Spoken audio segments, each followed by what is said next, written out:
নমস্কার, দেখছেন কলকাতা টিভি, সঙ্গে রয়েছে অনন্যা। শুরু করছে জেলা সারাদিন। ফের বেসুরো দিলীপ, আমাদের কোথাও ফাঁক আছে। আন্দোলন জানি কিন্তু ভোট করাতে জানি না। হারার কারণ পর্যালোচনার বার্তা দিলীপ ঘোষের। ফের বেসুরো দিলীপ ঘোষ।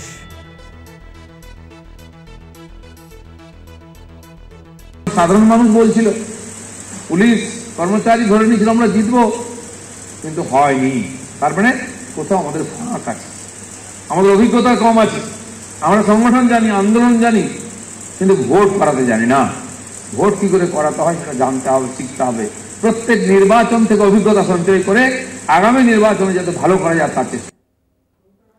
শোনালাম আপনাদের দিলীপ ঘোষ, তিনি ঠিক কি বলেছেন। ফের বেসুরো দিলীপ ঘোষ, আমাদের কোথাও ফাঁক আছে, এমনই মন্তব্য করেছেন দিলীপ। আন্দোলন জানি কিন্তু ভোট করাতে জানি না।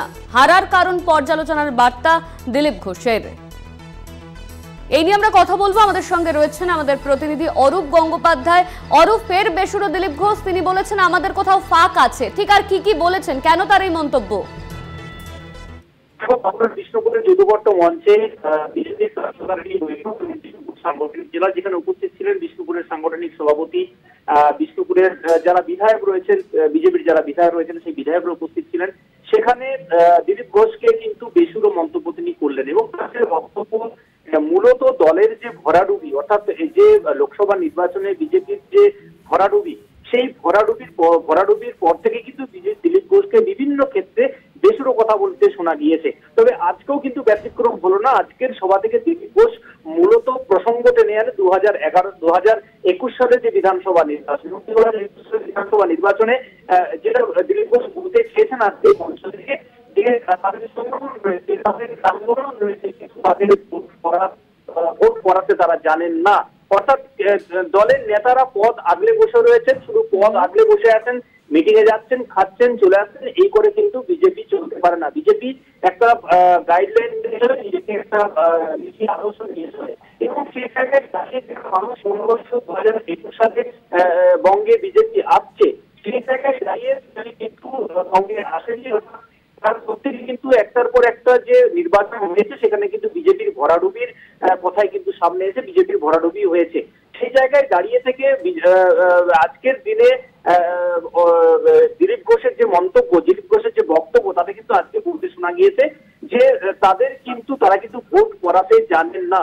অর্থাৎ তাদের সংগঠন রয়েছে, আন্দোলন তারা করতে জানেন, কিন্তু তারা ভোট করাতে জানেন না। এটা কিন্তু দলীয় নেতা কর্মীদের সামনে তুলে ধরেন। পাশাপাশি তিনি এটাও ব্যাখ্যা করতে তাকে শোনা যায় যে বিজেপি কেন মানুষ ভোট দিল না, বিজেপি কেন জিততে পারলো না। বুথে বুথে এর পর্যালোচনা প্রয়োজন রয়েছে। সামনে 2026-এর যে বিধানসভা নির্বাচন, সেই বিধানসভা নির্বাচনকে পাখির চক্করে এই যে কেন বিজেপি হারলো তার পর্যালোচনা না করলে আগামী দিনে কিন্তু বিজেপিকে মানুষ চায়, কিন্তু দলের সংগঠন যদি ঠিকঠাক না হয় তাহলে কিন্তু এই ধরনের বিষয় কিন্তু হতে হবে, অর্থাৎ এই ধরনের ভরাডুবি হতে পারে। তবে বিজেপির দিলীপ ঘোষের এই বক্তব্যের পরিপ্রেক্ষিতে তৃণমূলের প্রতিক্রিয়া যে বিলম্বিত বোধোদয়। আজকে দিলীপ বাবুর দলে কোথাও জায়গা নেই।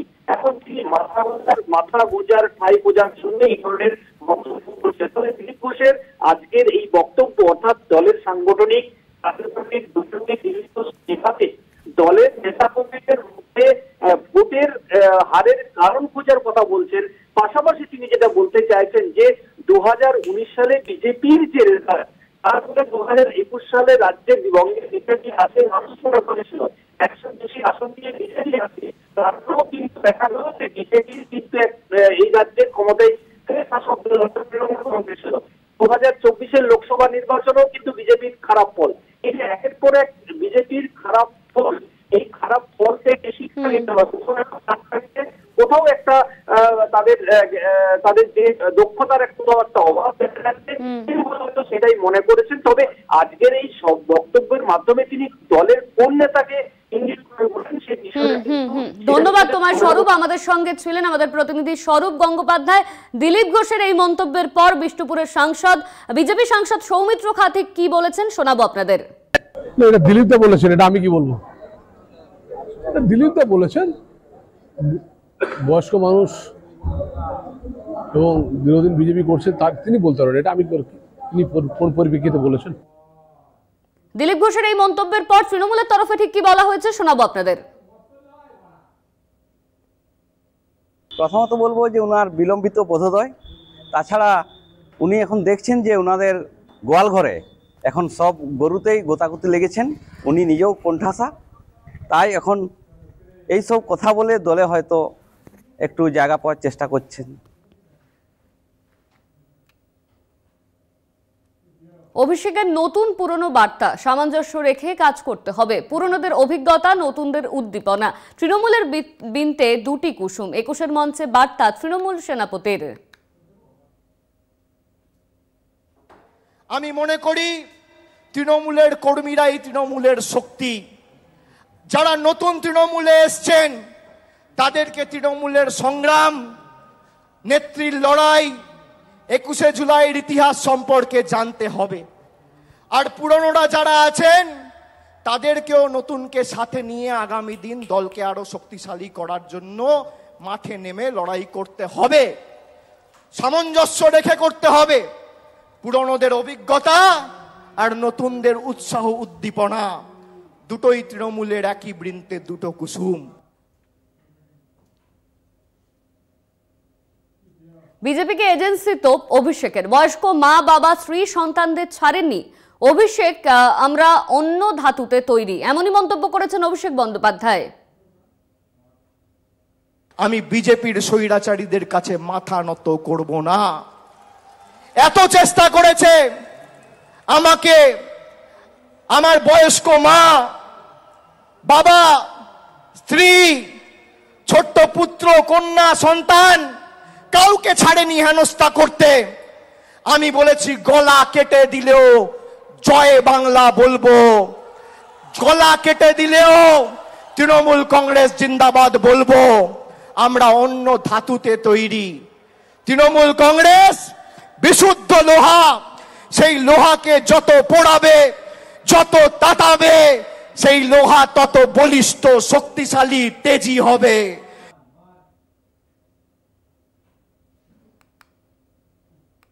বিজেপিকে নিশানা মমতার, সাম্প্রদায়িকতার বিরুদ্ধে এখন এজেন্সি দিয়ে তৃণমূলের কিছু করা যাবে না। এবার সংখ্যাগরিষ্ঠতা পায়নি বিজেপি, পদ্ম শিবিরকে আক্রমণ তৃণমূল নেত্রীর। এখন সময় একটা ছোট্ট বিরতির। ফিরে এলাম বিরতির পর। বিজেপি কর্মীর রক্তাক্ত দেহ উদ্ধার, মহেশতলা 30 নম্বর ওয়ার্ডে যুবককে পিটিয়ে মারার অভিযোগ মৃতের পরিবারের। মৃত যুবক তাপস মণ্ডল। বিজেপি কর্মীকে পিটিয়ে মারার অভিযোগ, এই নিয়ে আমরা বিস্তারিত জানবো। আমাদের সঙ্গে রয়েছেন আমাদের প্রতিনিধি শুভজিৎ চক্রবর্তী। শুভজিৎ, বিজেপি কর্মীর রক্তাক্ত দেহ উদ্ধার, আর এই নিয়ে পরিবারের লোকেরা তারা কি অভিযোগ করছে, পুলিশের তরফে কি জানানো হয়েছে? দেখো, একেবারেই প্রথমে তোমায় জানিয়ে রাখবো মহেশতলা 30 নম্বর ওয়ার্ডের এই ঘটনা, এবং 30 নম্বর ওয়ার্ডেরই বাসিন্দা ছিল মৃত যুবক তাপস মণ্ডল।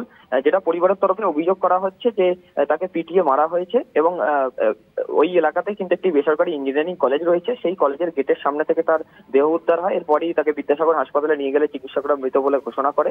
এবং যেটা জানা যাচ্ছে যে 2023 সালের দোল উৎসবের দিনে তাকে কিন্তু বেধড়কভাবে মারধর করা হয় বলে পরিবারের তরফে অভিযোগ করা হচ্ছে, এবং বিজেপির তরফেও তখন অভিযোগ করা হয়েছিল, পরিবার সহ বিজেপির তরফ থেকে অভিযোগ করা হয়েছিল যে সে বিজেপি করে বলে তৃণমূলের লোকজন তাকে মারধর করেছে। যদিও এইবারের যে ঘটনা, সেই ঘটনায় কিন্তু যে এলাকা থেকে দেহ উদ্ধার হয় সেই এলাকার স্থানীয়রা যেটা জানাচ্ছেন, সেই সময় সে একাই ছিল এবং ওই ইঞ্জিনিয়ারিং কলেজের গেট পার করতে গিয়ে সে পড়ে যায়। এবং কি কারণে মৃত্যু সেই বিষয়ে ময়নাতদন্তের রিপোর্ট আসার পরেই কিন্তু জানা যাবে। ইতিমধ্যেই দেহ ময়নাতদন্তের জন্য পাঠিয়েছে পুলিশ। তবে পরিবারের তরফ থেকে কিন্তু পিটিয়ে মারারই অভিযোগ করা হচ্ছে, বেশ কয়েকজনের নামও বলা হচ্ছে, এবং ইতিমধ্যেই পরিবারের যেটা দাবি যে তারা অভিযোগ দায়ের করেছে থানায়। যদিও ইতিমধ্যে কিন্তু যেটা পুলিশ সূত্রেও খবর যে তারা গোটা বিষয় খতিয়ে দেখছে, পুরানো কোনো শত্রুতা নাকি রাজনৈতিক কোনো কারণ, খুন নাকি দুর্ঘটনা, গোটা বিষয়ে কিন্তু তদন্ত চালাচ্ছে মহেশতলা থানার পুলিশ। এবং এই ঘটনায় তৃণমূল বা বিজেপি কোনো রাজনৈতিক দলের পক্ষ থেকে কিন্তু ক্যামেরার সামনে কেউ কোনো প্রতিক্রিয়া এখনো পর্যন্ত দেয়নি। ধন্যবাদ তোমার শুভ্রজিৎ, আমাদের সঙ্গে ছিলেন আমাদের প্রতিনিধি শুভ্রজিৎ চক্রবর্তী।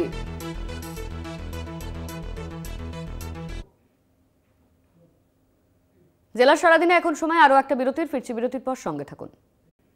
শিশু কোলে মৃত্যু মহিলার, আরামবাগের এনায়েত পল্লীর ঘটনা, আশঙ্কাজনক অবস্থায় হাসপাতালে ভর্তি শিশুটি। কিভাবে মহিলার মৃত্যু হয়েছে তা খতিয়ে দেখা হচ্ছে, এই নিয়ে আমরা কথা বলবো। আমাদের সঙ্গে রয়েছেন আমাদের প্রতিনিধি দীপাঞ্জন রায়। দীপাঞ্জন, পুলিশের তরফে কি কিছু জানানো হয়েছে এখনো পর্যন্ত যে কিভাবে মৃত্যু হলো এই মহিলার?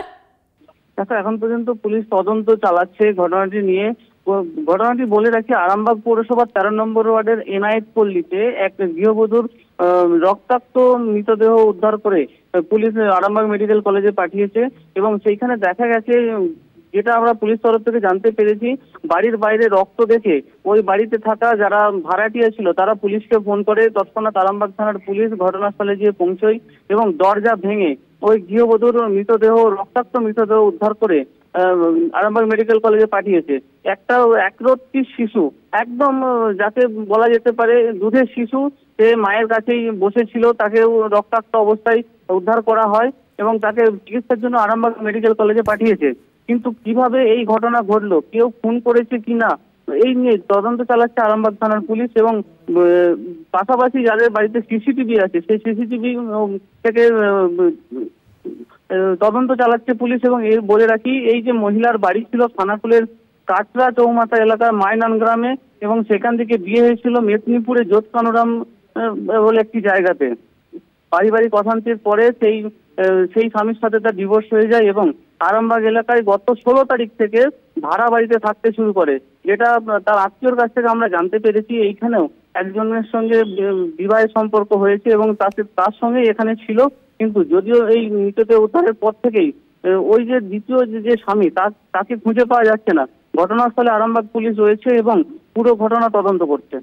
ধন্যবাদ তোমার দীপাঞ্জন, আমাদের সঙ্গে ছিলেন আমাদের প্রতিনিধি দীপাঞ্জন রায়।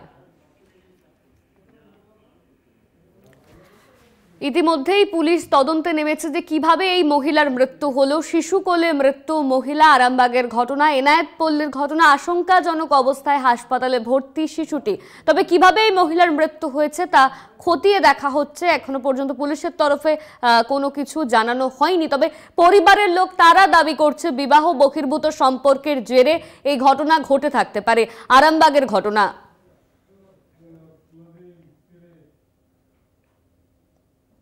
জেলার সারাদিন আজ এই পর্যন্তই। দেখতে থাকুন কলকাতা টিভি, রাত দিন 7 দিন।